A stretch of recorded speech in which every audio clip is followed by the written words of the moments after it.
And next we come to the wrinklies.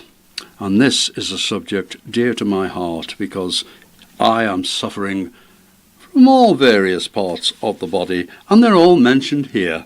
And this is bits of the bodies that wrinklies are likely to put out if things aren't left nice and handy. And the first one is backs. Wrinklies tend to put their backs out more often than they do their cats. If a wrinkly has to stretch 2 millimeters too far to pick up the TV remote control, they will sit back and discover that their vertebrae are no longer stacked in the usual order. The wrinkly will then stagger around the house in some apparent discomfort with his or her arms outstretched. This will make him or her look not unlike Frankenstein's monster.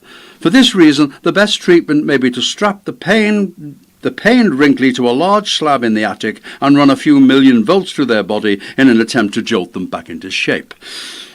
Next, necks. A wrinkly can put his or her neck out just by saying no too emphatically. I've just done it now. This will leave the wrinkly with their head balanced on top of their shoulders at a bizarre angle, looking as though someone has pulled it off for a moment before shoving it back in a rather careless manner. The wrinkly will then wander around with their eyes bulging in pain and with a fearful look on their face in case anything gives them the tiniest unexpected jolt.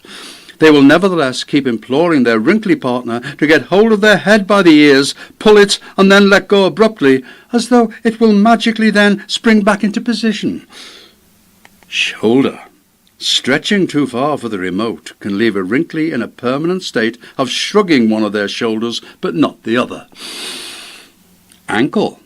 Basically, wrinklies can put out any joint anywhere in their body by doing anything, even if it doesn't involve the joint in question.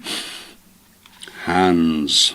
Wrinklies quite like it when bits of their hands get put out of joint, because they can then spend a happy few minutes trying to click everything back into place. They will sit in their armchairs, clicking and clunking away, apparently reassembling the bone structure of their hands as though their skeleton was made of stickle bricks. Knees. Another bit of the wrinkly body that seem to regularly pop out of random. This leaves the wrinkly sitting massaging their kneecap, apparently trying to move it around inside their legs and position it back to where they think it should go. This bizarre form of amateur self-surgery seems to be based on the idea that wrinkly's bones can be moved around from place to place under the wrinkly skin. This would mean that every time a wrinkly stood up, their bones would tumble out of place, which, as we have shown, is exactly what tends to happen. And finally, bumps-a-daisy. No wrinkly needs to be told just how painful it can be if you put out your bumps-a-daisy.